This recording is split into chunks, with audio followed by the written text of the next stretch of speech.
Powered by Arkansas, for Arkansas. This is Inside Arkansas Live.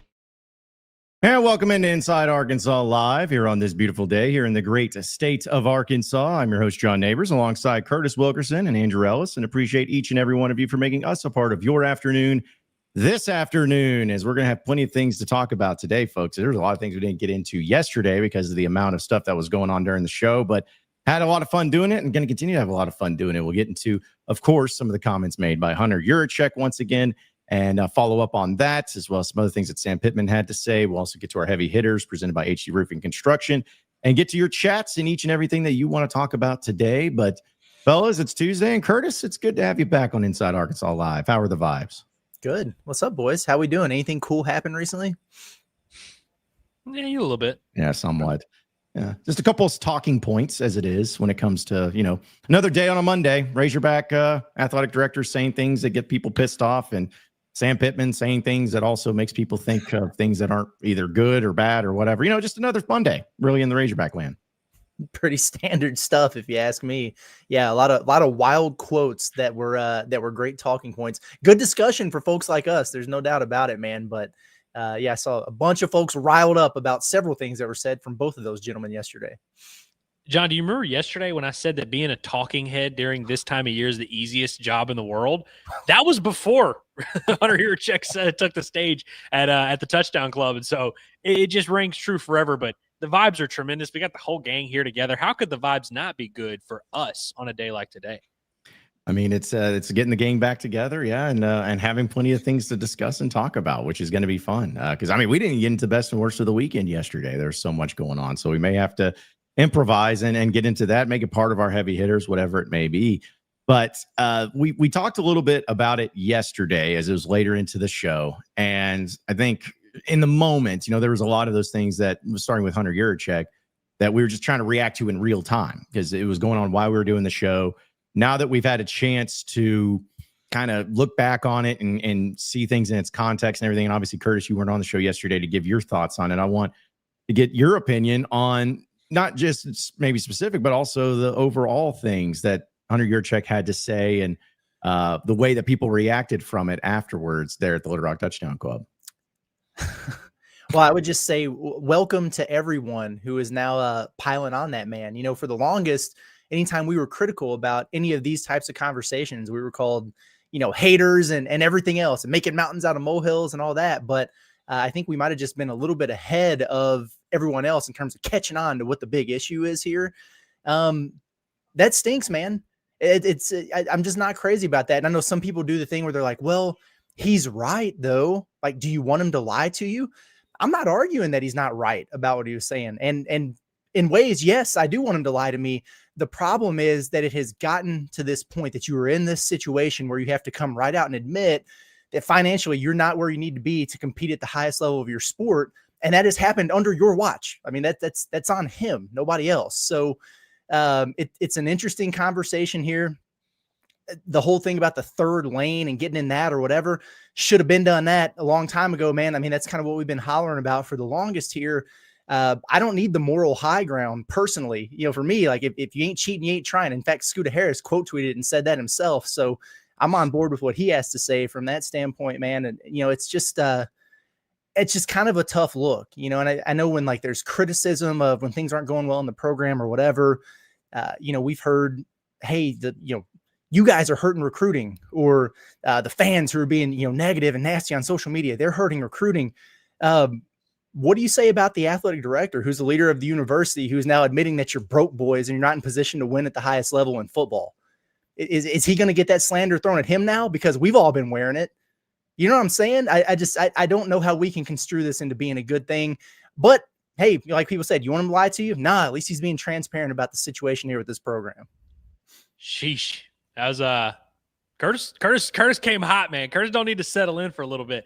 You said something there at the end that I thought was interesting, Curtis. You said, I don't know how you can construe this as good, because what we do, and yesterday while we were talking about Sam Pittman's comments, I felt myself this way where I'm like, man, are we nitpicking? Are we just taking words and doing too much with it? And then the Yurachek thing happens and we're doing the same thing. And I thought about it. I really did think long and hard about it.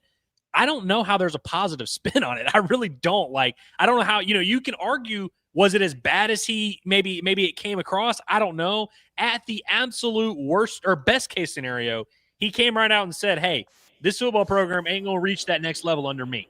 That's pretty much the only way I think you can interpret that. And it sucks, man. And I don't know, without there being an actual game, and I know, of course, Arkansas lost on Saturday, but this is just, he would have gone to the touchdown club and spoke regardless. Would he have said the same things? I don't know. But I don't know, without a game happening, I don't know if I've ever seen an athletic director lose this much public favor in such a quick amount of time with just saying things and people all kind of realizing collectively. And we've talked about this for a while, but people realizing this guy really isn't, he doesn't have a master plan. There is no, hey, here's what I'm going to do to make this program better. It's literally just him straight up. We always joke that certain media members or certain people say you just need to accept mediocrity. It's one thing when you have the leader of the program, leader of the whole athletic department saying you should be okay with what we are doing, which is not really competing at the highest level. He said we can compete in the SEC. He didn't say we can win in the SEC, and he said we damn sure can't win a national title.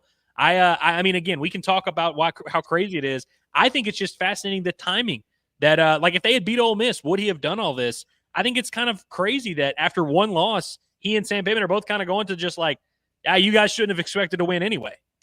Yeah, I don't like, because I don't follow every athletic director's press conferences or his public meetings that they do with people like a Touchdown Club or with boosters or anything like that. But I just would be hard pressed to find any other athletic director, especially at an SEC school, that comes out about their number one sport or their biggest sport and their biggest moneymaker and saying, the way it's set up right now, we can't win a championship in that sport. Okay, so how can we? Well, you just got to hopefully get some Frank Fletchers to puff out of nowhere, and then that'll be the only way. It's like, okay, but there's got to be actual, a real way of doing it. And I just was blown away by that. I was just blown away by that approach in front of fans. And again, I'm not saying this is for sure what he's doing, but good grief, it was almost so bad, and the reaction being so bad.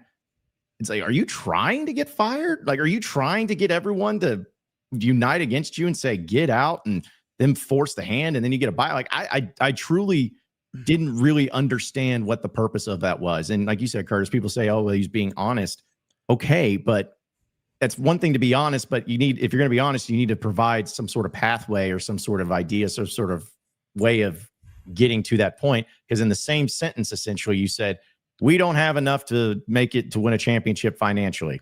But the things that would help us get to that point, we're not going to do. We're not going to get in the third lane because that's what other people do, and we're about integrity here. So it's like, okay, so you're saying you can't get there, and the one thing that would help you get there, you're not going to do. So I guess you're just stuck, and this is what you just got to deal with. That's all I took. Yeah, like I mean, I appreciate honesty. I really do.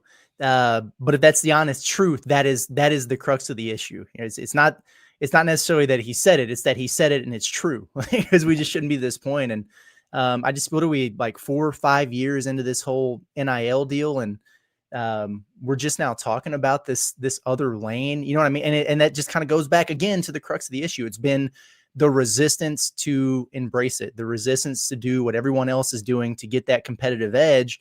And now here you are. And so, to him, and I know he also mentioned the house settlement and all that. And, do we just wait until the regulations, what's going to happen there? You've been waiting, you know what I mean? Like that's kind of what we've been doing here. And every time they think that they've got this figured out, what happens? The people who have finances at stake here, whether it's the student athletes or the agents or whoever else, they're not putting up with it. And then they're already making concessions on this thing. So, he said he felt like they were solid in the revenue share lane, like they had that figured out. He made it sound like they felt like they were solid in the legitimate NIL lane, which I question the validity of that. We'll see. And then that third lane where literally everyone else is living, we don't want to live in it because we wouldn't be able to sleep at night or something. I don't know, but I do know that you need to be in all three lanes if you want to compete at the highest level and do some of those things that we're talking about here. And they might be in 1.5 of them, like one of them, and you're just kind of crossing over into the other lane just slightly. Not good enough, man.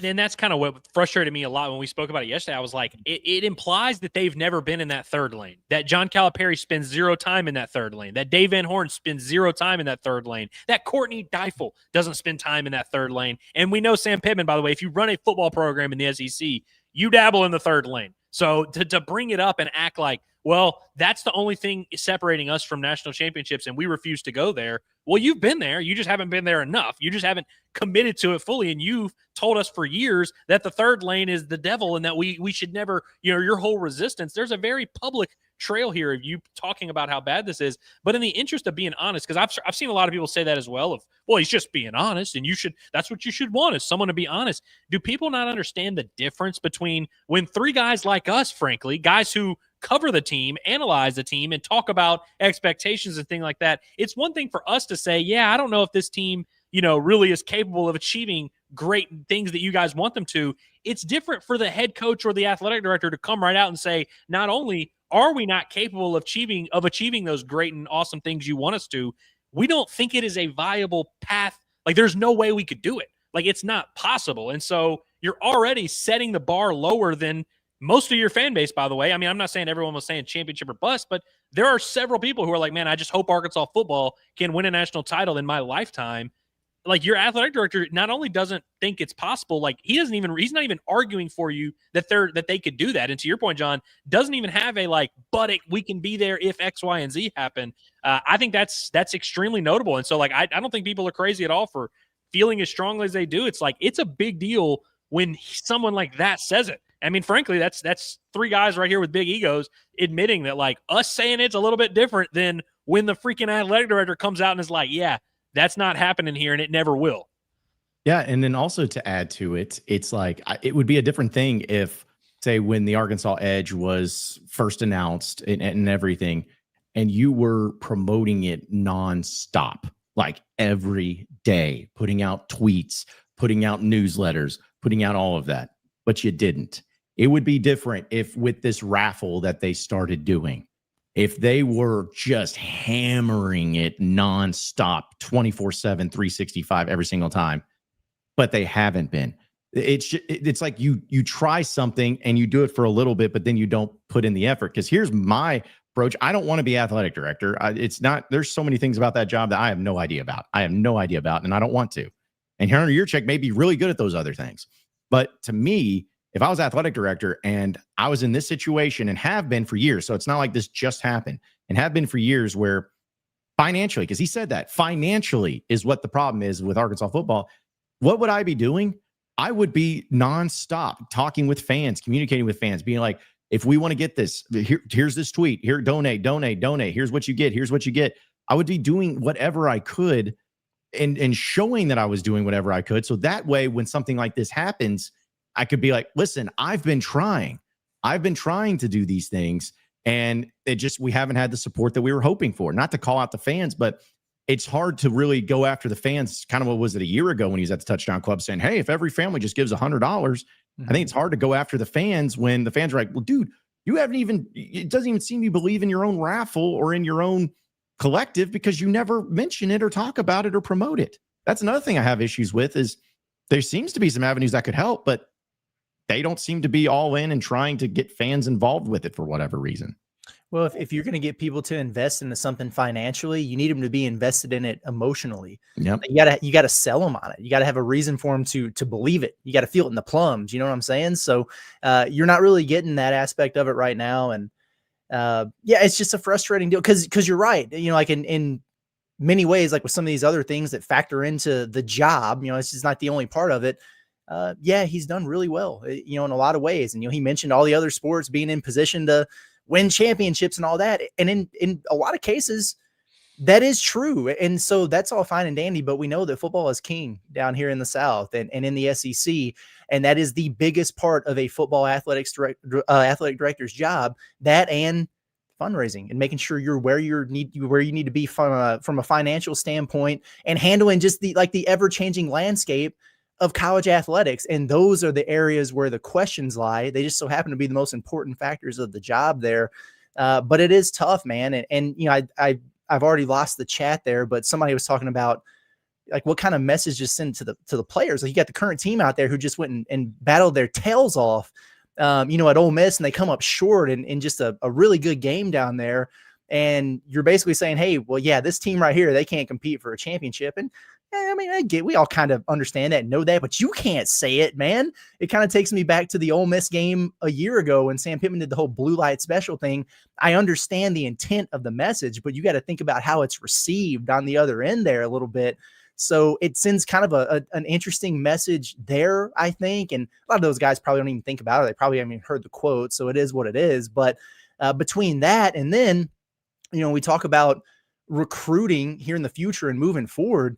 We just continue to give soundbite after soundbite to coaches who want to negatively recruit or agents who want to show this to their players and say, hey, man, forget what Joe Schmo on Twitter is saying. Here's the athletic director talking about the type of funds you're going to be able to get if you go to Arkansas. You know what I mean? It's just, I don't know, man. Like I try not to nitpick. I try not to harp on this stuff too much. I'm excited to talk about the actual football and this game against Memphis and all that. I can't wait.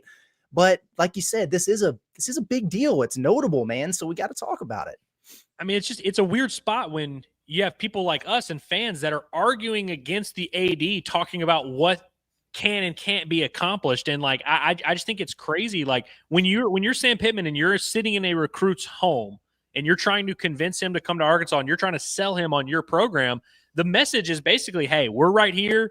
The championship is right here. We feel like you could be that missing piece. If we have you on board, now we can win a championship. That's kind of the message you're selling. Obviously, they'll word it differently, and I'm not saying every player that commits to Arkansas believes they're the missing piece to a national title, but it's like that's kind of the gist of what you're doing. Georgia, Bama, that's what they do. They go to these recruits. Hey, man, we've got all this, but we need a guy in the middle that's getting those blocks. We need you to come here.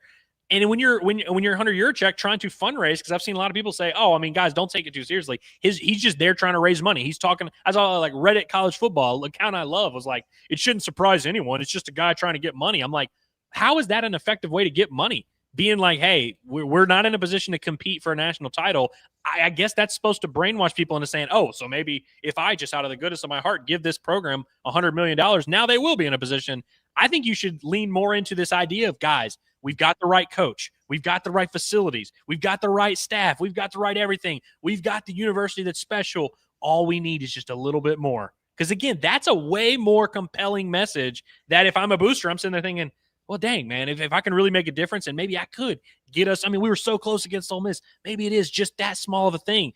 To be like we're just not in a position to compete for a national title is crazy to me, especially when you're admitting you can compete in the SEC. We've seen you beat top teams. Why would you tell us right now it is not possible for us to keep doing that? Yeah. It's a very weird way of asking for money if that's the case, because I do want to bring that up. And also to your point, Curtis, about the recruiting here in a second, but I want to remind everybody that here on Inside Arkansas Live, we're presented by our friends at Walter Christmas Lighting of Arkansas. They have you covered this fall and this winter when it comes to Halloween as well as Christmas. So I don't do just Christmas lights, but if you're in Northwest Arkansas area in the River Valley, Walter Christmas Lighting of Arkansas is setting you up with professional Halloween and Christmas lighting like you've never seen before, where they provide all the materials. You get any color, any pattern, and they install the lights as well as providing that free maintenance throughout the holiday season. And a really cool thing is starting next week on Monday, we are going to be giving away a free Christmas light or Halloween light install from Walter Christmas Lighting. And we'll give you details on that. It'll start on Monday, and then we'll do the giveaway announcement on Friday when we're at Alumni Hall there in Fayetteville. So definitely be on task for that so you can get the Halloween season kicked off right with the lighting. But text our guy Brett at 479-459-1380. That's 479-459-1380. And he'll give you an estimate. He'll put it all down for you, and you'll make it look awesome and be the talk of the neighborhood in your home as well as in your community. So it's Walter Christmas Lighting of Arkansas, your local holiday lighting experts. So, some of you talked about, it's almost like you and Dudley were thinking on the same wavelength, Curtis, because Dudley immediately texted me, who's watching now of Inside Arkansas Recruiting, and he was saying every school in the SEC and every program Arkansas recruits against will now lead with this.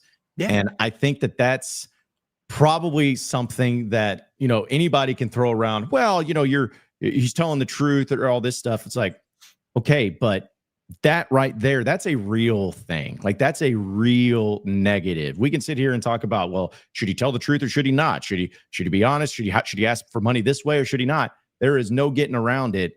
That right there is a negative recruiting bit, just like it was with, hey, they have an open lawsuit against a current student athlete because of the money that they're owed. And Yurachek publicly made a statement. He doesn't make statements ever anymore, except he publicly made a statement saying, hey, we're basically coming after this guy. It's like, that would be also, if I'm on the coaching staff of any sport, I'm pissed off about. I'm like, dude, you're killing me over here. You're killing me, because now all these kids got these other schools playing that clip saying like, hey, don't go to the broke boy schools over there. Come to us because we're actually going to pay you. 100%, man. 100%. And that's especially true given the climate they were in right now with all this stuff, with the revenue share going into effect. And like I just read a story by Matt Norlander over at CBS Sports about how it's affecting basketball recruiting now, because you're in September and you've got like 2 top 25 prospects committed, and like, 20% of the top 100. Usually it's way, way more than that. But everybody's kind of waiting it out because some of these programs don't know how much money basketball is going to get for rev share, what the percentage is going to look like. Is it going to change if football sucks this year? There's so many factors there. So they're just, some people are in waiting games, but others are going out there and ponying up and maybe offering money that they don't even have, trying to get this stuff done. There's a lot of uncertainty right now. And the flip side of that is you have agents and you have players who are looking at last year. Like, hey, I know this dude made this much last year. I know this is the NIL deal that he got last year. And they're trying to get comparable, compensation here. And coaches aren't comfortable with that. Coaches aren't on board with that, whatever. But these agents and representations, they're going to be doing everything that they possibly can to squeeze every dime they can out for their people. When they see something like this, they're going to write Arkansas right off the list, man. Yeah, if you're trying to maximize what you can get for a kid, why the hell would, that's easy. For me, I'm crossing them off, moving on to the next one. Lane Kiffin's not going to tell you that. Their AD over there is not going to tell you that. And these are the teams that you're competing with if you're trying to get actual talent, in your football program moving forward. And so that's a huge part of the equation here. And agreed. That's exactly what these people are going to lead with. Well, and how about whenever your head coach calls your offensive line blue light special, or he says that, hey, yeah, they got the Louis V over there and we're not that. Or when he goes to a press conference and says, yeah, we let these guys walk because we couldn't give them the money they were looking for, but we think we can find 2 or 3 guys to fill the void. How do you look those 2 to 3 guys in the eye and say, hey, yeah, I need you to come to Arkansas, and I can't pay you the money that these other top guys that you're going to play against, by the way, you're going to go out there and play against these guys that I'm refusing to pay a lot of money, and they're making way more money than you because they're better than you, but I need you to go out there and beat them for me, and we're not going to pay you for it. We're just going to hope you do it. Like, what kind of message is that sending? And I think you guys touch on something very good in terms of like, this is the world we live in now. Anything is possible. So it's like any athletic director who is going out there putting limitations on his head coach or his program, this is the worst possible time to do that. Of all the times in college sports where you really don't have a chance, everybody has a chance right now. We just saw Arizona State make the playoff.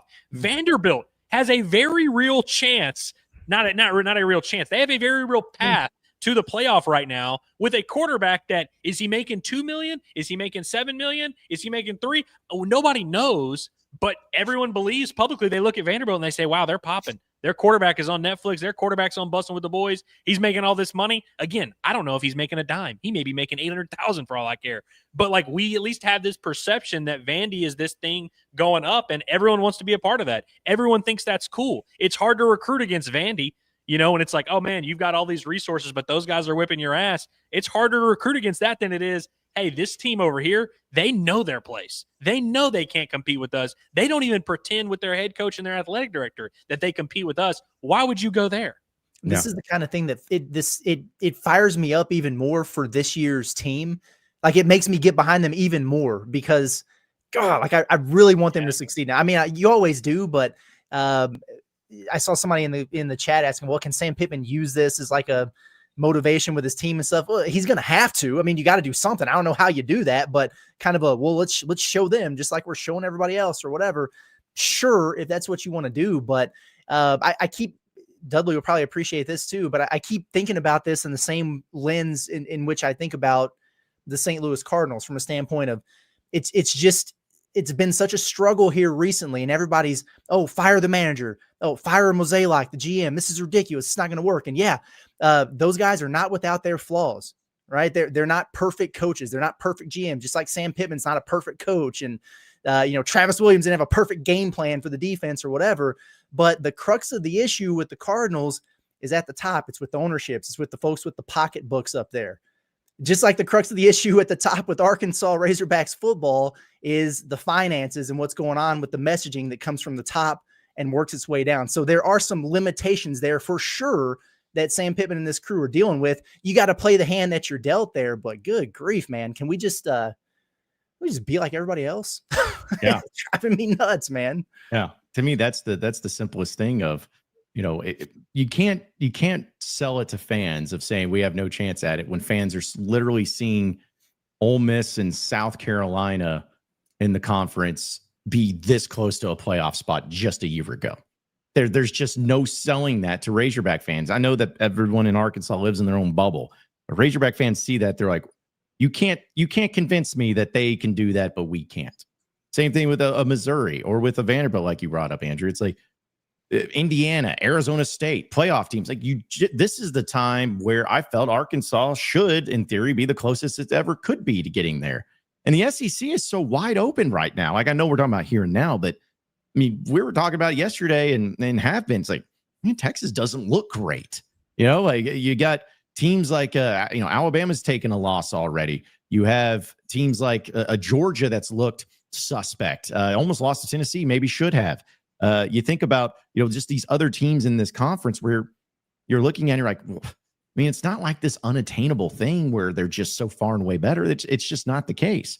And for part of that, I was curious just to get Razorback fans' thoughts on this. So just part of your Alumni Hall question of the day presented by Alumni Hall, which will be there next Friday from 12 to 2 there at 3417 North College Avenue.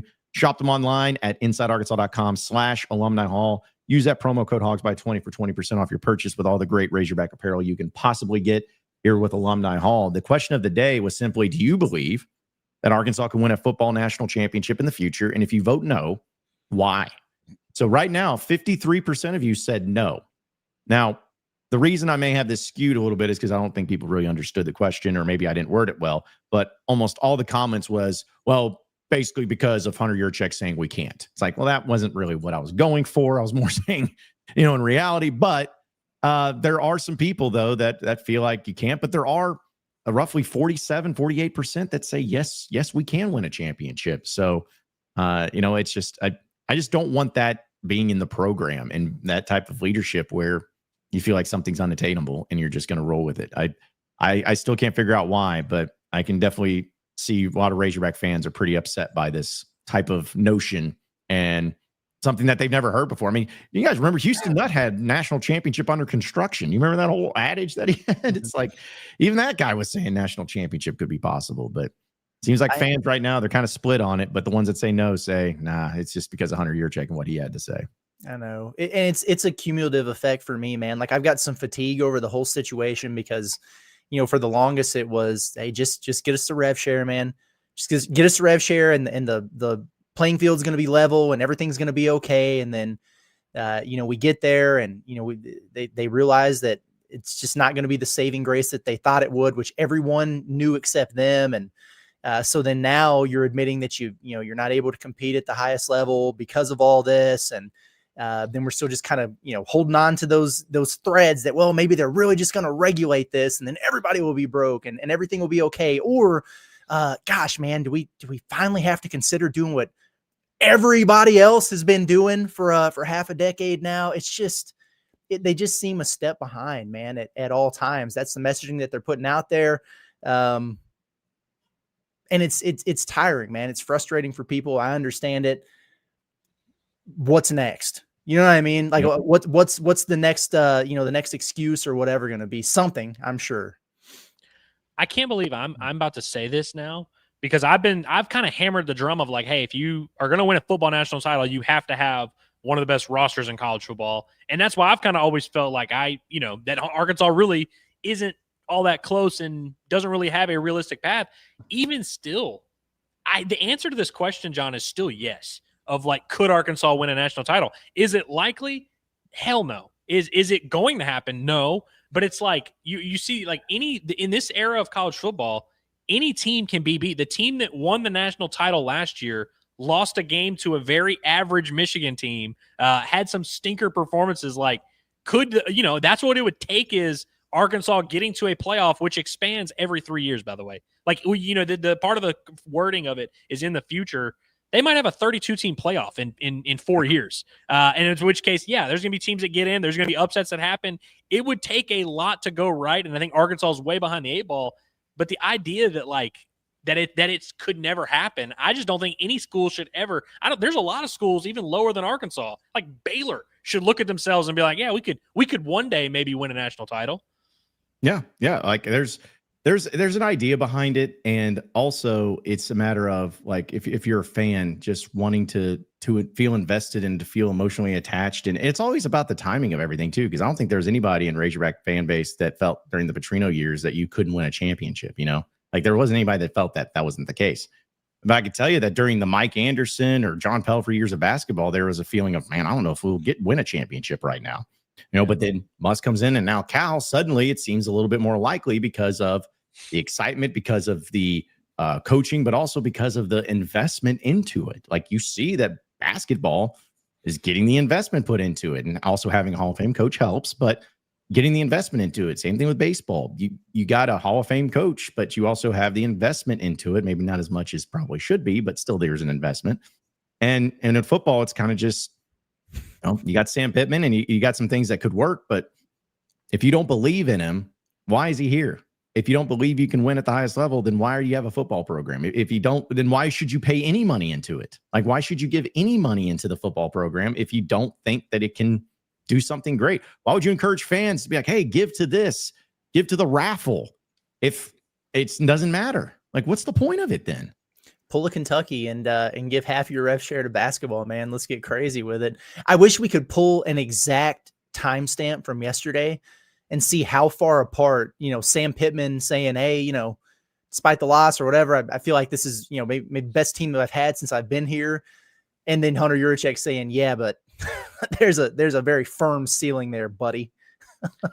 Going back to that point, Curtis, that's what kind of really bums me out. And like, I'm with you in that. Like, I kind of feel for the guys on the team now that, like, you have one game that doesn't go your way, which, by the way, was very close, of course. And hell, we were pretty critical of them after the game, but it's like you have one loss by 6, and now your leaders are going out there telling you what you can't do. It's like that. I just think that's like, it's like kind of, I don't even want to say mean. Like, I don't know. It just seems like, and by the way, like we knew, like we predicted them to go 5-7, 6-6. We knew these things. Like, it's, again, us saying it is way different.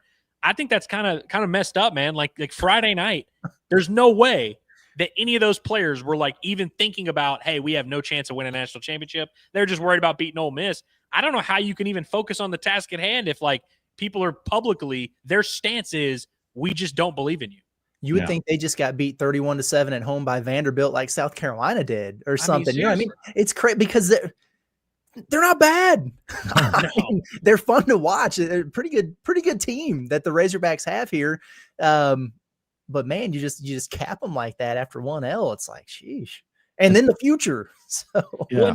By the way, Curtis, that's also what, because we were talking, yesterday we were thinking about, like, how does this loss to Ole Miss change the expectations moving forward? And I kind of argue that what I saw on the field doesn't disqualify Arkansas from having a close game against Notre Dame, a close game against A&M, a close game against Missouri. There's still plenty of opportunities on the table. Like, I didn't see a team that couldn't play in those games, but you start having this blame game going on with the coaching staff where Sam's basically throwing T-Will under bus. That's what's funny is yesterday we were talking about him throwing T-Will under the bus and kind of saying we have the right players, we just didn't coach them right. And then Yurachek's like, that's true. We hate our coaches, but don't make no mistake. We also ain't got the players either.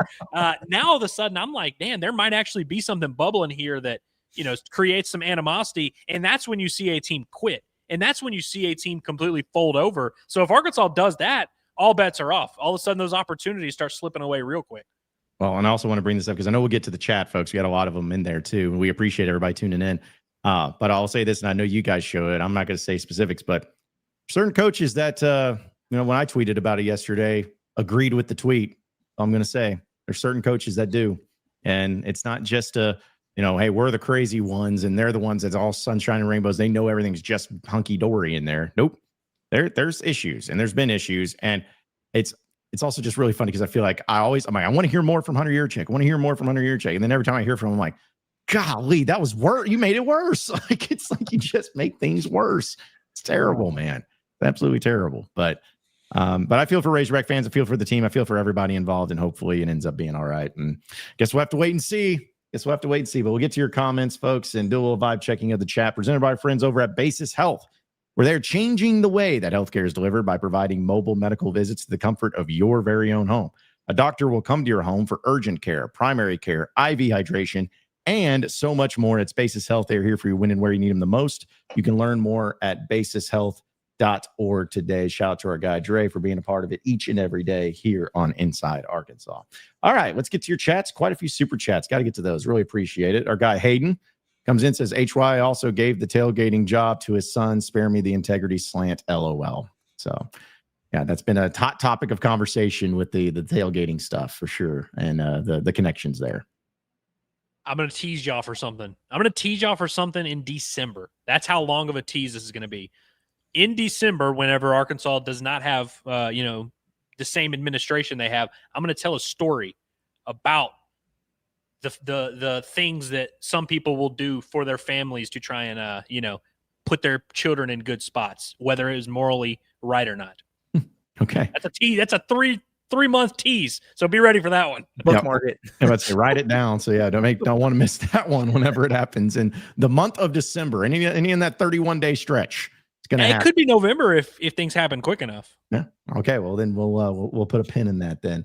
Shout out to Aaron. He says, if TCU can make the playoff, why not the Hog? Which is they made a 14 playoff, didn't they? Yeah, they did. I forgot about that. Sure did. They coming off of like a 3-9 year or something like that. Like they went like 3-9, and then the next year were like 11-1. Wasn't it like a 63-7 final against Georgia in the title game or something stupid like that? I feel like they definitely got their ass whooped. But I feel like they were. Did they beat Michigan or something like that? I think Georgia beat Michigan, and TCU. Yeah, TCU beat somebody. Maybe it was Ohio State because of that kick. I don't know. It was something like that. But yeah. Caden Christian says, thoughts on Rhodes and Neal making SEC Team of the Week after the defense had a bad showing against Ole Miss. Keep up the good work, y'all. Did that happen? It did happen. Curtis and I were talking about this right before we did our report card because we always look at the PFF. Quincy Rhodes had like an 86 point something, but he only played 34 snaps because he left due to injury. So despite playing half the game, was Arkansas's highest graded guy. And Julian Neal, of course, was second at like 76, 77. Yeah, it's about right, honestly. I mean, I get it. I don't know. Maybe y'all can disagree, but I was a little surprised to not see a single player from that Arkansas Ole Miss game not be SEC like offensive player of the week or anything like that. I was a little surprised to see that. Yeah, I'd have to look around. I never really look at the league. Sometimes when we talk about these things, I'll be like, oh yeah, that's BS. And then there's like some guy that had 9 touchdowns. And I'm like, okay, fair enough. I thought they were going to didn't really look Heisman after Chambliss, but man, I mean, yeah. At this point, you might as well. Just somebody, okay, so clear some up. He's on scholarship, right? Somebody's trying to argue with me he was a walk-on yesterday. I'm like, no, he's not a walk-on. Because they're like, he could win the Bowls Worth Award. He was a summer portal pickup, though. Like, he was like, I don't think he wasn't supposed to be their number one, their number 2, let alone their number 1. Mm-hmm. But no, I don't think he's a walk-on. Yeah. Can't wait for him to throw like 3 picks and complete 17% of his passes in this next game. It's going to be great. Paddlefish just comes in. Appreciate the super chat. Says we get John Gruden and we can win a natty for sure. Yeah, for sure. Yeah. Go. Well, let me know when it happens, and then we can start having that conversation. We may or may not have had this very discussion one night at dinner, the 3 of us. It's a fun little fantasy to put together for sure. And Sharkansas, appreciate it, man.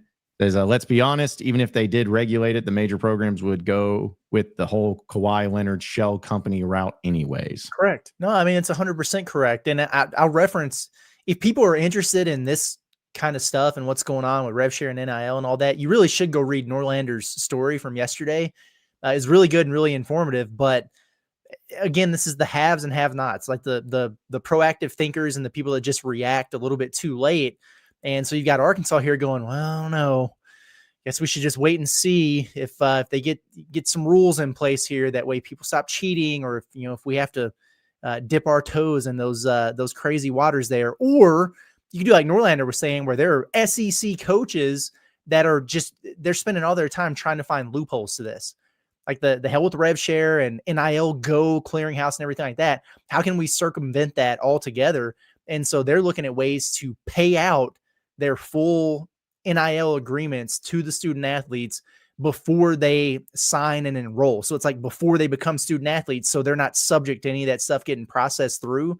That's the type of forward thinking I'm looking for personally. And it comes with risk and everything like that, obviously. But those are the things that you have to do to get the competitive edge in college sports nowadays. And Arkansas is not willing to do it.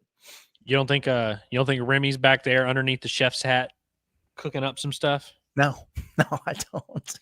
No, unfortunately not. Because that's another thing too. If you're Remy Cofield, we've only heard from him once, but if you're just basically heard, hey, you're not gonna have any money to work with, my man. So don't worry about getting good players in football. Don't even talk to them. Don't even talk to those 5-star transfers. Don't even look at them.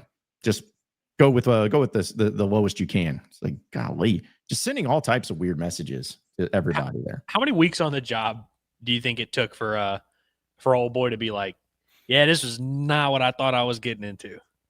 Well, like 2 weeks or like a month or maybe 1 day? Well, I mean, if you ask his wife, apparently it was just like right off the bat because they saw nothing but chickens and cows and stuff. But yeah, it was. It probably didn't take long though. Probably didn't take long. Will we ever hear from Remy Cofield again? You guys think we'll ever hear from him like in a public manner ever again? Probably not. Not like a formal press conference. Yeah. They might make him speak at some event or something, but I'm like, the guy doesn't even tweet. So it's like even on social media, you don't even get any of that stuff in there too. So let's see a few of your other chats here and appreciate it. But Addison says, feel for the players hearing that from Yurachek. We can't compete for natties and you players are only here because we can't afford better players, which it's kind of what we talked about. It's got to be tough to hear from it. Robert's just coming in. Our guy Robert says, I mean, seriously, is this not a statement that should get him fired? I mean, he just put his whole athletic department in the worst possible scenario you could imagine. I mean, that's not up to us, but it's definitely not the thing you say if you are planning on being at that little school for an extended period of time. Like, that's not something you say knowing like, hey, I'm going to be here for at least the next 5-10 years. It's not something you say if you're dead set on being there for a long time. Yeah. Also, Trey says, are you guys surprised he hasn't released a follow-up statement or something to try to get some back on board, or does he even care? I'm not surprised. I'm not surprised either. He meant what he said. Mm-hmm. You know what I'm saying? Like, what would that statement entail?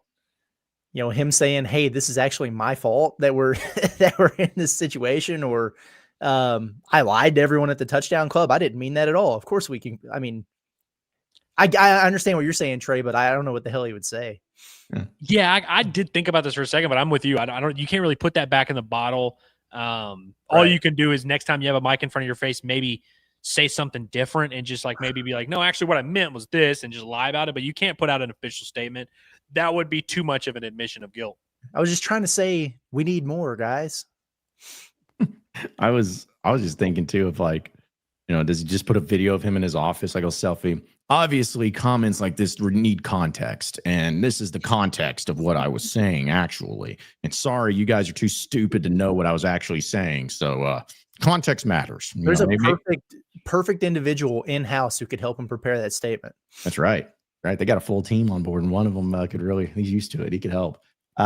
Let's see. Also, Elmer Fuddpucker, I have to make sure I said that one the correct way, says Danny West flat out said football recruiting is stuck in the mud because boosters are withholding money because they want Pittman and Yurachek gone.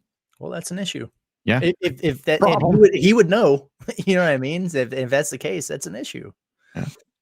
Regardless of whether or not this statement is factually true, it's like that's definitely a huge conceptual idea that people need to consider of like, what if there's people in the state that have money that aren't giving it, what is it going to take for them to switch course? The circumstances are going to have to be vastly different. And so I think there's absolutely something to that. And I don't think yesterday helped. No. Also, just real quick, Transplant Tech says, when David Basil's retweeting fan posts criticizing Hunter's comments, you have lost the entire fan base. That's true. That's usually the dead giveaway. It's when our guy Baz is doing it. Baz, I thought, did a great job yesterday of bringing the heat in a professional manner, given the setting. He gets an A+ from me for the way he navigated a lot of that. Yeah, I thought I would agree with this with Transplanted Texan, because like, yeah, if you once you lose Baz, it's really tough to get that back.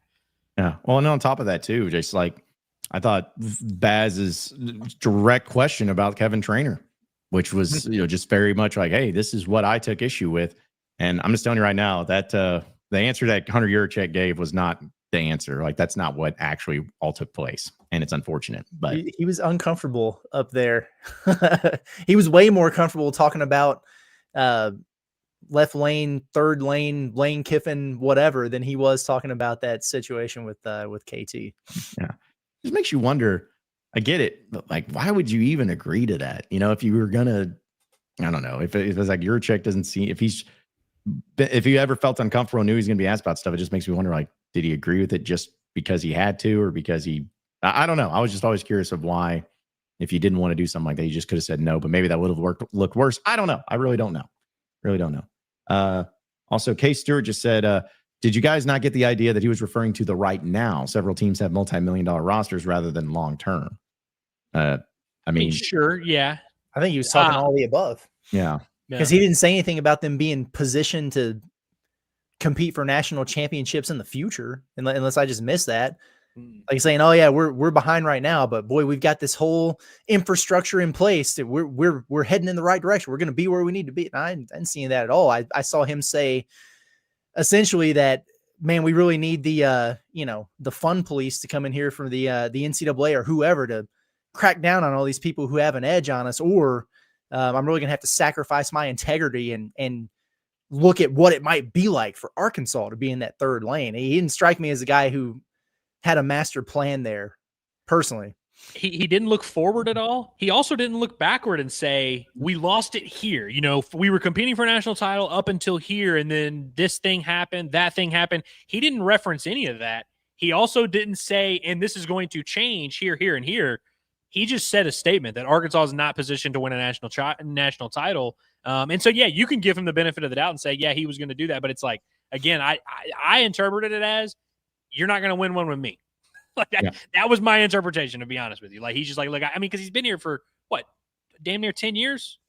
Not quite, right? Yeah, I think eight or 9 years. He was basically hired around the same time that Chad Morris came on. So that was late 2017, early 2018. I know a lot of things happened in those, especially in the last 5 or 6 years. But it's like, I don't know how it's like, well, year 8 or year 9, we're not there. But like in year 12, year 13, watch out. We're about to hit our stride. I don't think that's what he meant. No, I don't think so either. And also, Jonathan just says, would losing Hunter Yurachek affect Coach Cal? He likes HY, which is one reason he came over. But to be clear, Hunter Yurachek shouldn't get any credit for that hire. He was JT's errand boy with that deal.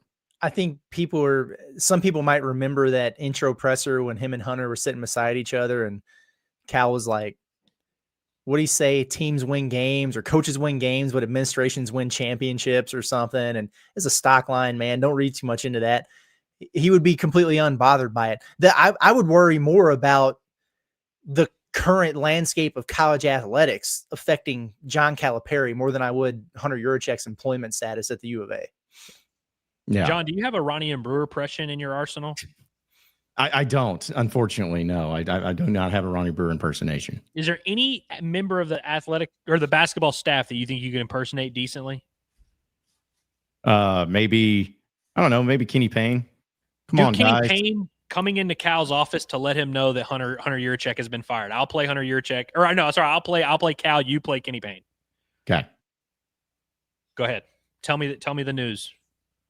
Hey, Coach, Hunter Yurachek's no longer here. Who? Come on, Coach. That athletic director, man. Come on. Never heard of the guy. Get out of my office, Kenny. Come on. We don't have time for this. Never heard of the guy. Yeah. It's, something like that. I'm sure it would be the way it would go. Something like that. Oh, man. Also, too, I just love that question, too, because I'm like, man, Cal's just on his own planet. Like, there'd be nothing about that where he suddenly would be like, hey, wait a minute. I like that guy. I don't want to be here at Arkansas anymore. John Tyson, you screwed me over, buddy. I'm out. Like, come on. Let's just be real about it. Let's just be real. On a serious note, though, by the way, and one, appreciate you for doing the impression, but on a serious note, we always talk about did Cal get or did Yurachek get Cal or not? How much do we give him credit? What we forget about is that he very much did botch the Eric Musselman situation. Like, absolutely fumbled that bag and ruined that relationship to the point where Musselman left Arkansas to take another job. We all kind of forget about that because of how it played out. And then we just say, hey, you know what? We can even give him credit for this. Who cares? We got Cal. That's an important part of this. That, like, we did watch that happen. He did botch the Eric Musselman situation, which, you know, we can argue worked out in our favor. But it's like, again, like, I think that that's the one thing we know for sure is that, I mean, it wasn't just Yurachek, but it's like that definitely did happen. And then the Cal thing we can kind of talk about, but the botching Eric Musselman did happen. Yeah. No, it did. This is not just in a vacuum. It's not just in a one little spot thing. That there's been a lot of stuff building upon this that's been problematic. So we'll get to our heavy hitters later in the show too. But I want to remind everybody also here on Inside Arkansas, we're presented by our friends over at Hickey and Hole Law. And things are about to get better for you. You know, if you need a legal team, if you need somebody to help you out, whether it's divorce and custody cases or criminal cases, civil litigation cases, they do it all at Hickey and Hole Law because they know that every case that they take is super important, and they strive to get each one the utmost time and care and attention that it deserves. So if you ever have anybody that needs legal help, or even yourself that needs legal help, be sure to contact our friends over at Hickey and Hole Law, the official law firm here of Inside Arkansas, by calling them today at 479-434-2414. That's 479-434-2414. You can also visit their website at hickeyandhole.com. It's hickeyandhole.com. Things are about to get better. Now, I know we've been talking a lot about the Yurachek comments and everything, guys. And, you know, Sam Pittman, we talked a little bit about yesterday in his press conference, but they do have Memphis coming up this weekend at the Liberty Bowl. That game's going to be at 11 a.m. this Saturday. Just from the comments made from Sam Pittman, I know we again talked a little bit about it, but just confidence level going in right now, where it stands into that game. I mean, is it better? Is it worse? Is it about the same? Does it make you feel any differently? Just basing on the game against Ole Miss, but also just the comments and what could end up being the result there in Memphis in that Liberty Bowl on Saturday. I think they're going to be fine in this game against Memphis on Saturday. I kind of view this as an overcorrection game, though. And what I mean by that is I think we're all assuming, like Memphis, they're going to have no shot at slowing down Arkansas's offense, and they'll probably score, but they're not Ole Miss, so they're not going to score enough, and Arkansas wins it fairly comfortably. I kind of think it's going to wind up being a little bit of the opposite. Like, we'll get one of those really geared up, fired up defenses that's just more talented than the guys on the other side of the ball, and they have a pretty strong performance. And I don't think Memphis is going to really be able to stop Arkansas's offense, but I could see 11 a.m. Why are we playing here? This has kind of been a weird week. A turnover, Taylor Green pick or something early, and something like that. So instead of this being like a 55 to whatever game or something, I could see it being a little bit more low scoring for Arkansas, but the defense playing better. I'm very much on the overcorrection theme for this game, but I think Arkansas is going to win. I don't think it's going to be in jeopardy. I think they're going to cover fairly easily. Personally, is where I'm at. Could not agree more in terms of just the big picture, how this game probably is going to play out. Because I'm with you. I think the narrative is going to be like, well, man, I think Memphis is going to score 50. Our defense is in trouble. Our defense sucks. And I'm not even saying people are wrong for feeling that way, but I've watched a lot of Memphis, and they are solid. Like, they're a solid football team. Mm-hmm. They're going to win a lot of games this year. The thing is that they don't push the envelope much offensively, which Ole Miss, of course, historically does under Lane Kiffin, although they didn't do anything crazy schematically. Memphis is very much like the run game, and Pittman talked about this a lot yesterday. Like, they want to run the ball. They want to control the clock. Their quarterback, I think, has 2 passing touchdowns through 3 games or something like that. And he's been solid. He's been effective. He's a senior that knows what he's doing. They are not like a explosive play, stretch it downfield. So I think even if they are having success against Arkansas, it's going to be long drives, keep the ball away, keep that offense on ice, and then that'll be their path to victory. If this game is a shootout, it drastically favors Arkansas. Arkansas has the much more dynamic offense. They're a much more explosive run game and more explosive at quarterback. I don't think Memphis is good enough to win a shootout against Arkansas. If they make it ugly, which I think you're right, Curtis, they could make it a little bit ugly, and I think both teams could kind of succumb to that. That would make me nervous. I still think Arkansas would be fine just because they have better quarterback, better offense, more effective, more explosive, all the above. I think Memphis is going to try and bring Arkansas to the mud, and they got to be ready for that. Well, as of right now, Saracen's got Arkansas favored at 7.5 points. So pretty interesting there. Were they open at a 6.5? Was it open 6.5? I think so. Yeah, right in that range. 4.5 at I think it was Circa right away. And I was like, good grief. But then, yeah, I was like FanDuel, like some of those other places, it was 6.5. Okay. Yeah, well, about there. And then the over-under, though, still holding firm at 62.5. So, which was the exact same of what it was against Ole Miss. So, depending on how you feel like the game's going to play out, you can check that out with Bet Saracen. They also got their specials up too, which I had a pretty successful weekend, I will say, guys, with Razorback football and my bets with Bet Saracen. So, hopefully, I had a successful weekend with Razorback football in my bets, but not any other football in my bets. Is what I noticed at the end of the weekend. So. I'm telling you, the one that I got the best was that field goal attempt that was like for the opening drive at plus like 400. Yeah. Like, boom. Even though he missed it, which I'm glad it was like a field goal miss, not a field goal or a field goal attempt, not a field goal make. But I would have been really pissed off. But still, that was nice. Hopefully they bring that one back because I'm like, dude, whatever the Arkansas and Bobby Petrino, they're going to at least attempt to make points or get points. So hopefully that ends up coming back in this one. Let's see. There was something else I was going to bring up as part of that, but that's fine. Again, we'll have our heavy hitters in just a little bit. Oh, Evan wanted to say, is Memphis's quarterback better than Ole Miss's backup? I don't know. I mean, probably. Like they're probably about similar. I don't know.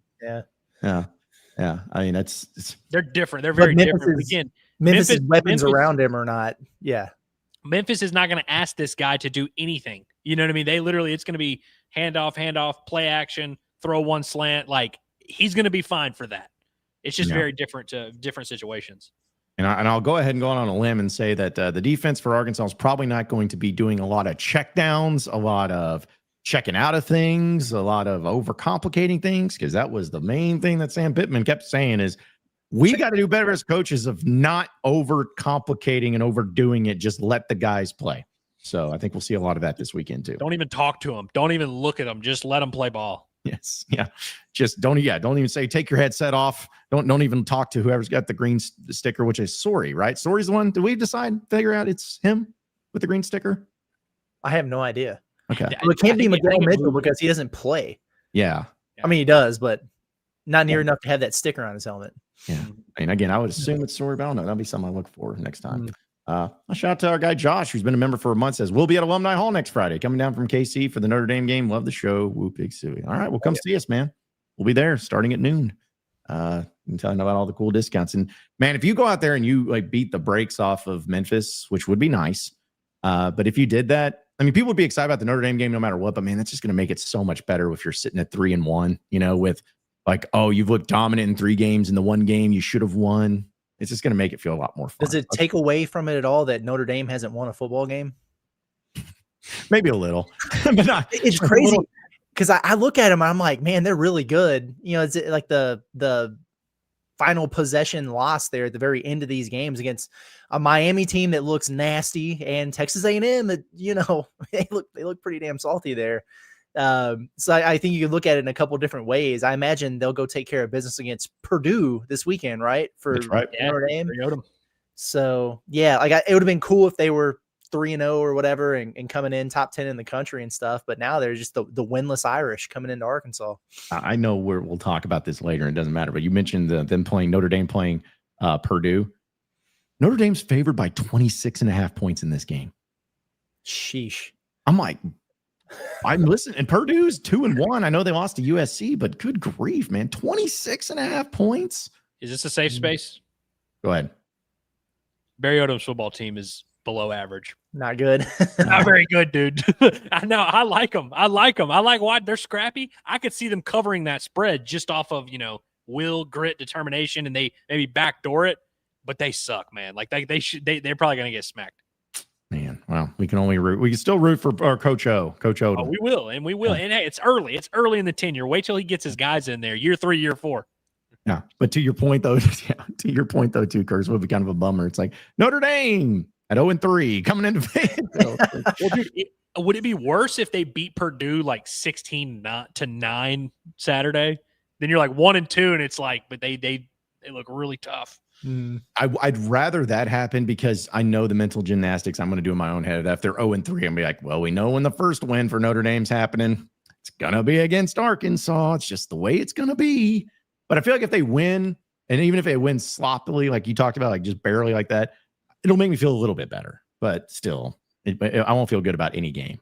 I only feel good about this game this weekend until I actually see it. So we'll see. Are you going, John? No, I'm not going. Sure? It's a great bit. I know it is.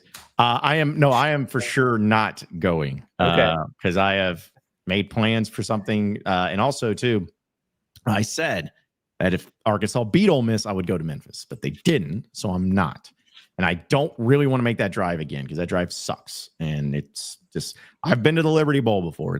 And also guys too, if it wasn't at 11 a.m., I may be more apt, but that also really makes it tough to try to make a trip over there at 11 a.m. It's a tough sell. Yeah. It's almost an overnighter, and just not my thing, but I don't know, give it time. And then I'll probably text you guys on Friday, be like, hey guys, just let you know, I'm leaving for Memphis because I'm stupid, but I don't think it'll happen. But I tell you what, let's go ahead and get into our heavy hitters on the show, presented by our friends over at HD Roofing and Construction, because we know that with the weather here in Arkansas, you never know when the storms are going to hit. And that could be ice storms, it could be snowstorms, it could be rainstorms, it could be windstorms, it could be any type of storm.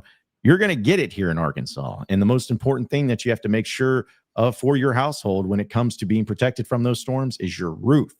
And if your roof is not in good shape, it's hard to make something happen after the fact than it is before the fact. So be preventative. Let HD Roofing give you that peace of mind with their free inspection. They will come out to your house, check out your roof, let you know, hey, do you need one right now? Hey, do you need a new one here soon? Hey, your roof is perfect, no problems whatsoever. Let them tell you, the experts tell you exactly what your roof is going on with, because they have top quality materials, expert installation for all of your roofing needs. And you can give them a call today at 501-428-0429. That's 501-428-0429. Or you can check out their website at hdarkansas.com. Scan that QR code right now on your screen as well. It's HD Roofing and Construction for your heavy hitters here on Inside Arkansas. All right, so guys, for my heavy hitter, yesterday we didn't have a chance to really talk about all the weekend stuff. And I know that this guy has already apologized, but I want to play this video because anytime coaches just crash out and lose their minds in a press conference, it makes me happy. But especially Brian Kelly, because there's nobody, I forgot what exactly he said, but when he banged the table last year, he's like, every time this goes on, it's just, he gets again. Yeah, again, he gets so upset. And he apologized to this reporter, but I still want to play this video because it was just really made me laugh for over the weekend, LSU, after beating Florida by 10 points. I know you love these immediate post-game sessions, but what are you seeing with your offense? Stop. Really? Is that the first question? We won the game 20-10. Try another question. What do you want me to tell you? I just laid it out for you. We played the game to win the game. We played the game to win the game. All right. How about third down then? What is going on with third down? It's one game. Last game, we were great on third down. You're looking at this from the wrong perspective. LSU won the football game. Won the game. I don't know what you want from me. What do you want? You want us to win 70-0 against Florida to keep you happy? No, I think people want to know why you can't run the ball, quite honestly. We can run the ball. Did you see the last play of the game? That's all you need. You just need one. There's ridiculous questions. And I'm getting tired of it. That football team just worked their tail off to get an SEC win, and you want to know what's wrong. You know what? You're spoiled. You're spoiled. This team is 17-1 at night. 17-1. Give them some respect. How about that? Give them some respect instead of micro-analyzing every little thing. This is ridiculous. For a group of seasoned reporters, that kind of question is so out of line. Okay, he ended up apologizing, but still, my goodness, my man. Just the fact that it's funny because he just cracked his water, hadn't even had a swig yet, and he's already getting fired up. So it just made me laugh. He went overboard. That was too much for sure. This is probably not going to be a popular opinion. I don't blame him for being irritated by it. And it's not just the question itself, but the reporter I thought came across as a dick with the way that he was presenting there. Well, what about third down? Well, I think people want to know why you can't run the ball. And he's right. You just doubled up Florida. You won that game 20-10. That's a big SEC win for you. You just picked off their quarterback 5 times. And you walk in there, you probably just talked to your team in the locker room and you're celebrating a big win there, you're rolling so far this season. Of course, you're not a finished product yet. And you walk in there for the press conference, probably looking for an opportunity to talk your team up a little bit. And this guy starts peppering you with that stuff right out of the gates. And the way he went about it probably would have ticked me off too. Like, I think there's a time and place for that. And there's a way to ask those questions. Like, man, you have to feel great about your defense and where you're at right now. You're undefeated on the season. That's awesome. But do you feel like there's another gear for your offense that you can get to? Or you see anything? There are ways to phrase that where you don't get snapped out on, in my opinion. And I agree with you, because here's my thing. This is, again, I think there's fault in both, like on both sides. But the thing I had a problem with the reporter at is it's almost like it's a ridiculous question. His next question is also something that's critical and negative. It's like, I can understand it. It's almost like he had them written down. Like, I got my negative questions here and I'm going to go down the list. Yeah. It's like, if you would have said that and then he would have been like, oh, that's a ridiculous question. You'd be like, well, I mean, talk to us about your defense and stepping up there. Then it would have been like, okay, but it just seemed how quick he was. And when he came across, it was almost like, I got nothing but criticism questions here and I'm going to fire them off. That was where I was like, okay, buddy. So there must be a little bit more there. And there must be something that you just kind of revel in. I think there's an element of the reporter, because I agree that I actually didn't think the first thing he said was crazy at all, because I think the way he worded it was, what are you seeing from your offense? And then before he said anything else, Brian Kelly went off on him. You know, I don't think there was, like, who knows what the rest of that sentence was going to be, but that in and of itself, not a weird, like, not a crazy thing to ask. Like, I have no issue with that. But then when he follows up with, well, I think that people want to know why you want to run the ball, why you can't run the ball. I think he felt like he was getting attacked, and so he was kind of just entered a combative mode. And then you just had two guys going at it, which I gotta be honest, I love it. Like, awesome. Honestly, there's got to be a little history there, right? For sure. And I mean, like, he even said, like, season reporters, he apologized the next day. Clearly this guy, and that's what, you know, when you're on the beat, you're there every day. I don't really know about that, what those two guys have going on, but I gotta be honest, I love the clip. Thought it was a great soundbite. I don't know if I think this should be how it goes all the time, but like, I really have no notes for either party here. It's like, you know what? I'm cool with the question initially being asked. I'm cool with Brian Kelly taking exception. I'm also okay with the reporter being like, no, I'm gonna stay on business. Screw you, dude. Like, I'm okay with the way this played out. And I think it's like, and especially now that Brian Kelly, like, apologized, which he really didn't have to do. Like, honestly, like, I don't know. I would love to make fun of this. I will say, clearly Brian Kelly knows his offense sucks and he's butthurt about it.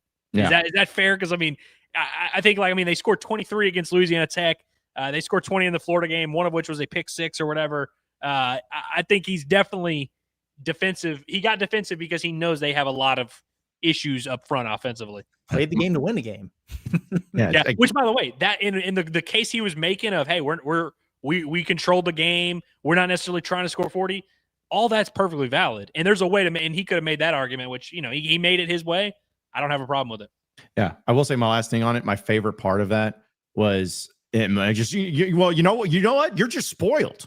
That's what you are. That's really awesome. You're spoiled. Like, it reminded me of almost like an SNL skit. I don't know if you guys remember when, like, Melissa McCarthy would do Sean Spicer up there, and it, like, that's what it almost reminded me of. You know what? Well, it's you. You're the spoiled one. That's your problem. Like, I love that part of it too. But yeah, Brian Kelly, he's just, again, I guess it's his voice that makes me laugh when he gets upset. Like, coaches getting mad always makes me laugh, as long as it's not at me. But there's ones that, because of the tone of their voice, it makes it sound even funnier, and that was great. So he should have put on his Cajun accent for that response. Oh. That's the only thing that would have made it a little bit better. You know, just went full Cajun Edo on him. Yeah, and let the guy have it. Which would we prefer? If you're going to cut off a reporter before he gets to ask his question, do you prefer what Brian Kelly did, or do you prefer what Sam Pittman did? Oh, I knew that was going to get brought up. I don't know. I don't know what to do. You tell me what to do with it. Which would you prefer?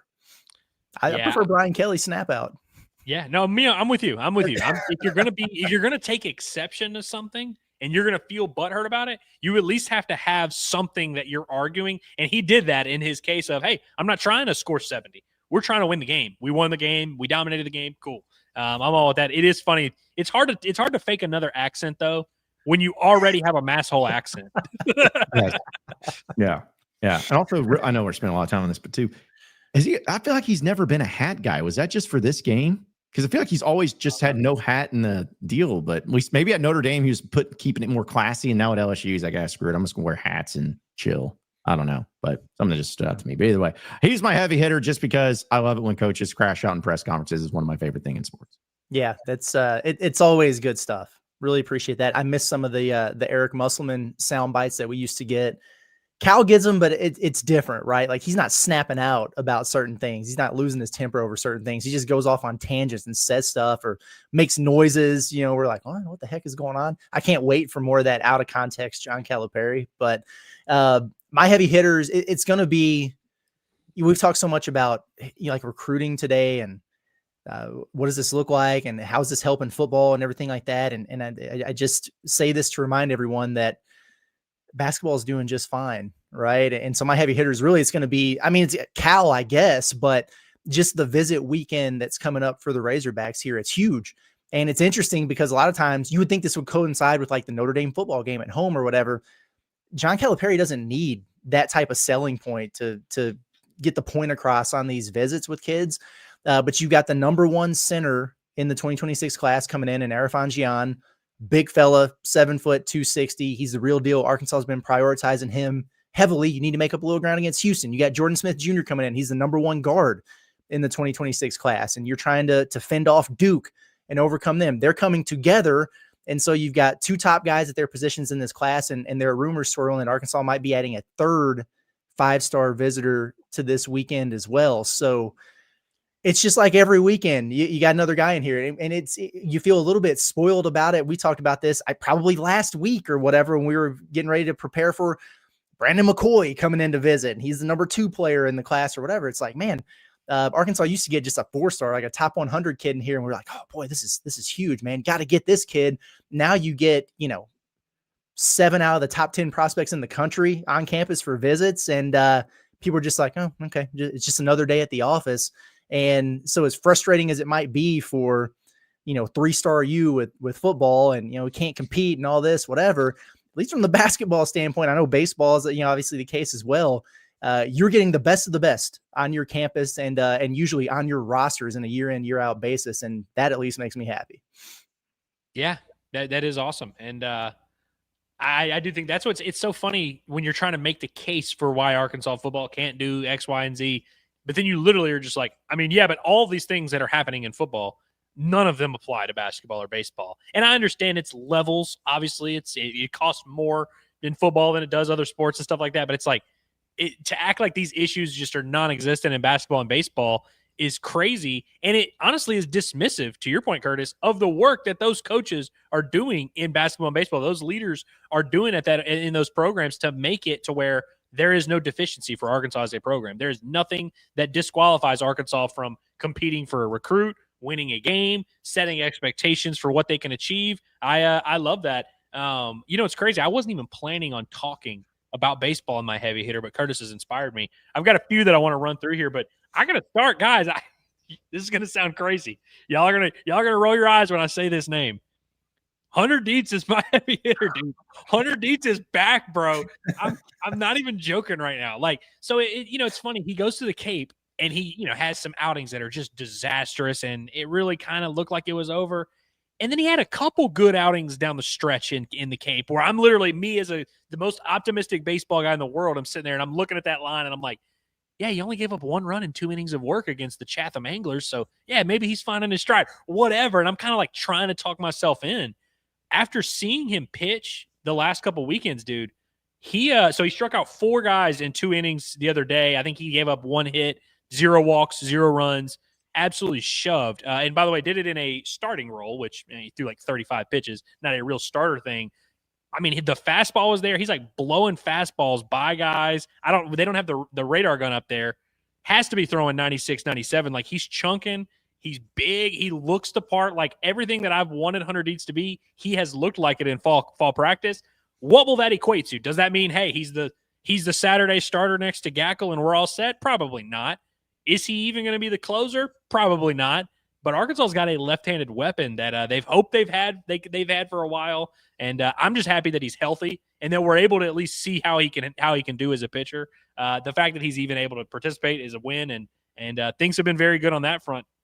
My other heavy hitter, Well, sorry, real quick, Ellis. I thought you were going to bring it up because Hunter Dietz followed our Inside Arkansas account on Instagram. And I'm like, if this is his heavy hitter, I'm going to be like, because of that, I'm going to be like, come on, man. No, but I just thought it was funny because I was like, he literally like just during the show followed us on our Inside Arkansas account. So that's why I was like, oh, well, maybe this is what inspired Ellis to bring up Hunter Dietz.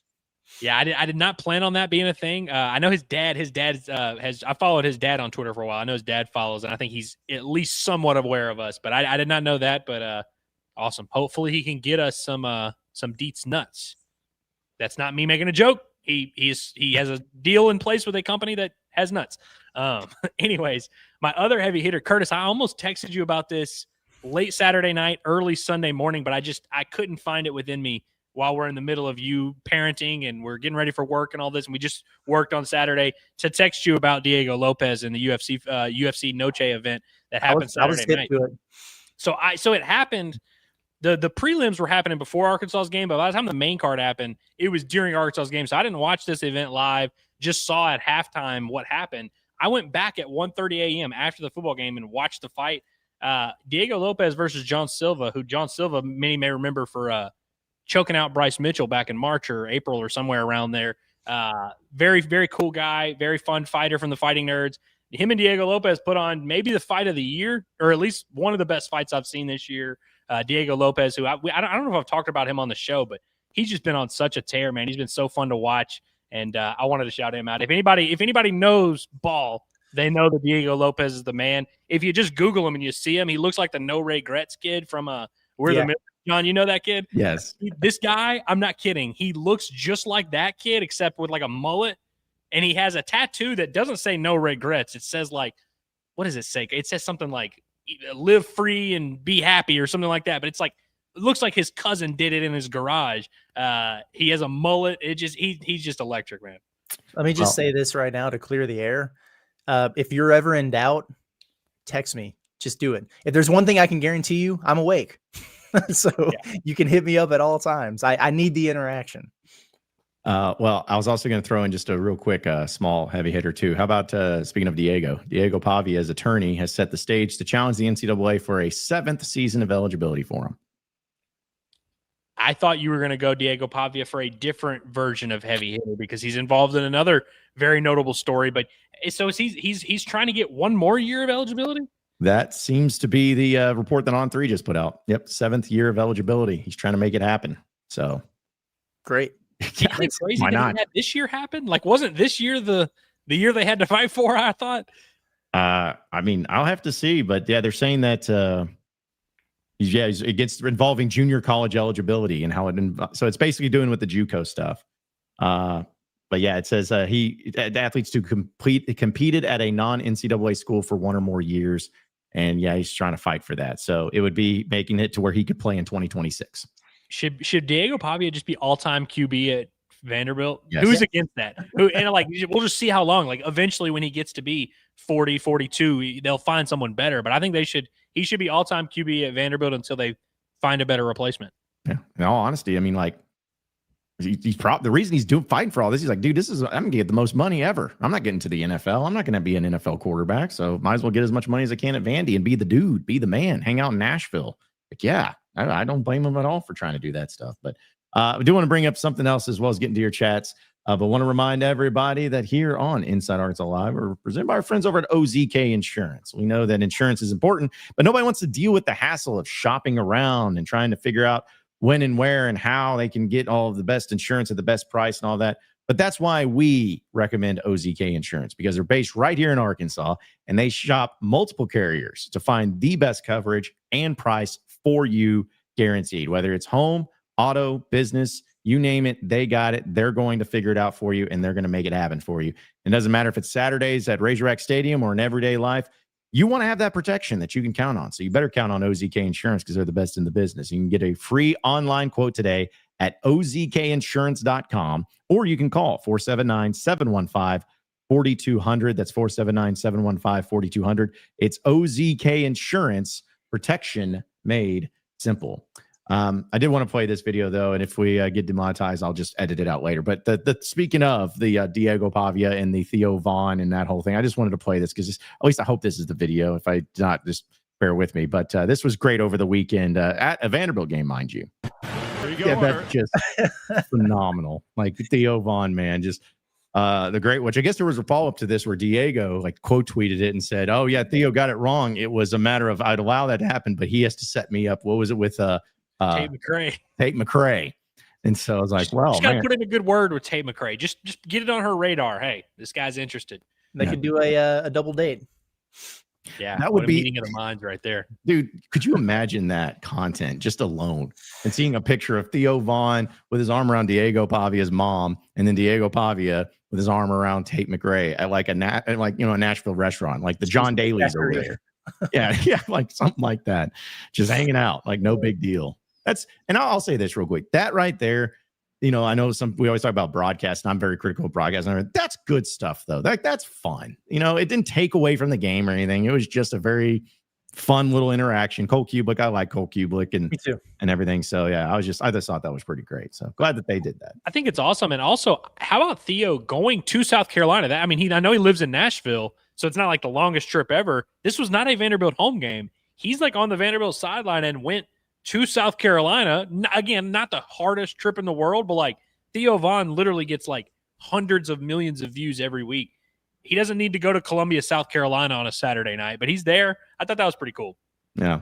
I'll say, is it just me or does it seem like most of the it's just the world I live in, but like the big comedians now are big like Shane Gillis is a huge college football fan, and then like Theo Vaughn's at college football games. It's like those comedians that are really high up there. I mean, I don't know. Joe Rogan probably doesn't go to college football, but it just seems like there's a lot of connection there with college football and the comedians now. I think Shane was a Notre Dame fan growing up. And so if you're a Notre Dame fan like that, you're already like pretty in on college football. Theo at least openly bounces around. Like he'll go to Tennessee games, he'll walk them out. He'll go to Nashville for games, of course. So he's a little bit of just kind of likes to be there. He's also an LSU guy too. So it's like he's bounced around. I think Arkansas should throw their name in that. Get Theo over here. I mean, him and Sam Pittman had a great interaction. No, here's what I want, just because I have no idea what would happen. Imagine Theo Vaughn sitting down with John Calipari for an interview. What would happen?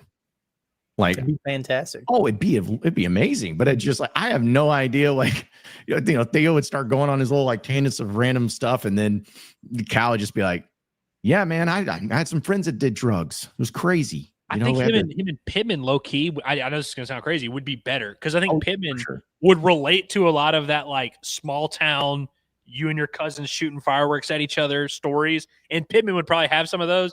I think Cal would probably be weirded out by Theo's antics a little bit. Like, I don't know if he would really know as long as Cal knew what to expect, he probably would lighten up and have a great time. But I think Pittman they could probably do a 4-hour pod.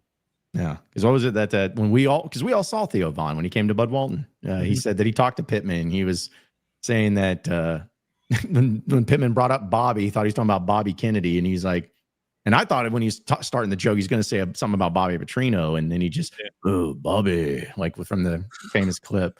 So that was great. Also, random guys, shout out to Glennie Balls on I guess not on Barstool anymore, but him and when K.O. Presley was interviewing Lamar Jackson. Glennie Balls. I can't believe I forgot about that. Did you see this, Curtis? Glennie Balls. Oh my gosh. Yeah. So you've seen Caleb Presley's Sunday conversation thing that he does, and he always has Glennie sitting there being fat. By the way, shout out to Michelle's high school friend. And they had Glennie in Arkansas gear with a neck brace on. Really? Yes. Dressed up. He's got a play sheet and everything. And they just were, throughout the interview, it was clearly, and Lamar is just dying laughing the whole time. I think it's the funniest thing ever. And then they show pictures. He's like, "Hey, you know who he's dressed up as?" He's like, "Oh yeah, I know." And it's just hilarious. It was great if you haven't had a chance to watch. And also, like Lamar Jackson laughing the whole time. He's got a very, how some people just have funny laughs. When they laugh, it's funny. Like he has one of those that I just couldn't help but laugh every time he did. So, but it's so funny when people take themselves seriously on that show because it's like, dude, relax. It's also funny when people just they're just like, you know what, this is hilarious. I'm just gonna die laughing. Mm-hmm. Yeah, that's what makes it great. It's so good. But anyways, I saw that with him wearing Arkansas gear, and I was like, all right, shout out to Glennie Balls. All right, a few of your chats. Let's see. Cody says, Curtis, what are your thoughts on the 27 guys that Cal is going to see today? I like that Beckham Black kid, that's for sure. But good to see him going out there and seeing him, different player from AB. But wouldn't it just be weird to see a black? I shouldn't say a black brother, Anthony Black's brother in a non-Razorback uniform. I think it'd just be strange. The other guy, and I'm not even going to try to pronounce his name, but he's the top 5 player in the 2027 class. He's really, really good, super talented. As quote unquote down as the 2026 class is, the 2027 class is really, really strong. So some good players out there for sure. I would love to see Beckham Black as a Razorback, and certainly his teammates over there can hoop too. Yeah, I will say it would make me wonder, would he wear number 0 too? You think he'd be all like, would it be identical to the same jersey and all of that? I don't know, but we'll say real quick about Anthony Black. One of my favorite Hogs of Razorback basketball, just because of the way he played. But the fact that dude comes back to Fayetteville nonstop and is always hanging out here is really cool. And, I'm not saying that nobody else does that, but dude didn't have any connections to Arkansas really other than playing here. And he's in Texas. So I just think it's really cool that he does that. So Obinna Akizi is the name. Obinna Akizi. He's really good. CJ Roster is too, and Arkansas has been on him for a hot minute. Is this the easiest to pronounce roster Razorback basketball's had in quite some time? I think so. I guess Artail would probably be the toughest one, but I don't know how much he'll play. Yeah, we don't have to worry about that one too much, I don't think. Yeah. It's just it's always my favorite thing just to see people mispronounce the names there on the broadcast all the time. But let's see. Also, Heartbroken Hawk says, do you think Lamar and BP still text at all? I think they do. I think there's a decent chance. I text, I don't know how much, it's not like an everyday thing, but I know that Bobby went whenever Louisville retired Lamar's number. I think Bobby went to that ceremony and was there and took pictures with him and stuff. I know when Lamar won his first MVP, Bobby was there. I doubt they're calling each other before dinner every night or before bed, but I think they check in at the very least a few times a year. They were pretty close, and I know obviously they both are responsible for a lot of each other's success, but I think Lamar still holds a special place in his heart for Bobby. I want to run something by you guys real quick. I'm throwing this out there. I meant to bring this up earlier, and I'm just going to do it on live stream and see, because you guys know how much I love and enjoy doing my Bobby Petrino impersonation. What would y'all think for content if I did a fake Bobby Petrino press conference after games and acted like the media asked Bobby questions? Because you're never going to get a chance to do it. But this past weekend, I thought about it as I was driving home. I'm like, man, it'd be funny just to say what Bobby Petrino would have said, if you asked him hey, what'd you think about the offense? Well, no one could stop anybody on defense. If we just had one more stop, it's that Travis Williams was actually doing his job instead of trying to fight me at practice. Stuff like that. I think would be pretty funny, but I also don't want to do it and then be put all the work and everyone this is stupid and cringe. But I don't know. John, think about how many prominent versions are there, the SEC shorts people or whatever that do these kinds of things. I think there's a lane somewhere there for you, actually. Yeah. I just have to set up. Maybe I can get not Chat GPT. Who's the one that does is it the voices, AI, I guess, but maybe have them do the questions, because I can't have myself asking myself questions. It's not as fun. So maybe I have to mix it up a little bit, but I don't know. I'll think about that. But that was just something I thought about doing. Yeah. And just a couple more here. Hetty State Deer Stalker says, nice state. Haven't heard that before. Name. Yeah. What are y'all's thoughts on T. Will being demoted to Travis on Saturday? I mean, unequivocally what happened, if we're being honest with you. Of all the people tweeting about Arkansas's defensive coordinator, I didn't see one of them mention T. Will. They all said Travis Williams. I think he's officially out of there. Yeah. That's when you know you're in trouble. If you don't have a nickname anymore, you just start having just the initials, or your full name, I should say. When I get mad at Curtis, I say Stephen Curtis Wilkerson. Yeah. I'm sure he responds immediately whenever you set it up that way. No. Got my attention. Yeah. Of course, again, as we've established, the fact that you guys have first names that aren't actually the names you go by is pretty impressive. So, did y'all see this Dabo Swinney quote? Oh, and on 3, let's see. Oh, I just see it. If they want me gone, they can send me on my way. If they're tired of winning, they can send me on my way. I won't stop. I'm 55. I'll go somewhere else and win. I ain't going to the beach. We've won this league 8 out of the last 10 years. Is that good? I got a long memory in case y'all don't know. Future Razorback head coach Dabo Swinney. There it is. Sorry. Oh, dude. By the way, y'all want to know something? If Dabo came to Arkansas, they would absolutely stink. It would be a disaster. I mean, right now, Clemson has one of the 3 best rosters in the country, and they're struggling. Dude, Memphis beat Troy more thoroughly than Clemson did, and that's not an exaggeration. Mm-hmm. Man, they look bad. I mean, I get Dabo, by the way, defending himself and being like, y'all can relax. I've built up some benefit of the doubt, but man, Clemson does not look good. Yeah. You know what that reminds me of? That reminds me of that Nolan Richardson quote way back when he's like, if they want the job, they can pay me tomorrow. I mean, that's kind of what, like, of course, I don't know what the ins and outs as far as his buyouts or anything like that, but that is quite the strong message after week 3. I ain't going to the beach. I would if I was him. No. Again, I would wonder what his buyout would be. And, you know, because we talked a little bit about yesterday, but 2 major jobs have opened up already in college football. Virginia Tech and UCLA. God, and I forgot, guys, I know we're about to wrap up, but I forgot the quote from that UCLA coach from, I guess, not Pac-12, but Big Ten Media Days, where someone asked him a question. He had no answer. And it was like a very basic thing. Do you guys remember that? I may have to show it to you and send it to you later, but I just forgot. He completely, and everyone was like, what is this guy talking about? They ended up firing him, but either way. So who knows? Maybe there may be a lot of openings here in major college football, the way things are going down. So, yeah. All right. Well, guys, any final thoughts before we roll out here for the day? Thought it out, boys. Thought it out. My only final thought, I want to say happy birthday to my best friend, my lifelong best friend, John Toops, who y'all had the pleasure of meeting in San Francisco. He turns 28 today. 28 today.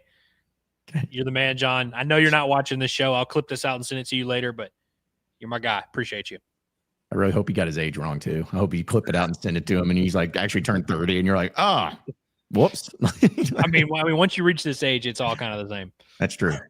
No, it is true. No, and my final thought is just appreciate everybody tuning in with us. I know it's a crazy, chaotic time right now, but listen, it's balls to the wall from here on out for months, because not only are we having all the football coverage here at Inside Arkansas, but all the football recruiting coverage with our Inside Arkansas recruiting podcast, basketball. I mean, it's going to be here before you know it. Pod at the Palace is still going on. We got Bombastic going on. Pre-game, post-games happening, presented by Bet Saracen on Saturdays. I mean, we have it nonstop here at Inside Arkansas. So be sure to subscribe to us here at Inside Arkansas. Be sure to check us out all with our audio podcasts wherever podcasts are found, whether it's Inside Arkansas Live, Pod at the Palace, Bombastic, Inside Arkansas Recruiting, Inside Arkansas Football. We got it all. And follow us on social media at Inside Arkansas for all the latest and greatest up-to-date information on all things Razorbacks. And that'll do it for us. For Andrew Ellis, as well as Curtis Wilkerson. And can't forget intern Cameron. I'm John Neighbors. Same sports show, same sports channel tomorrow at noon. Have a great rest of your day, everybody. We'll see you then.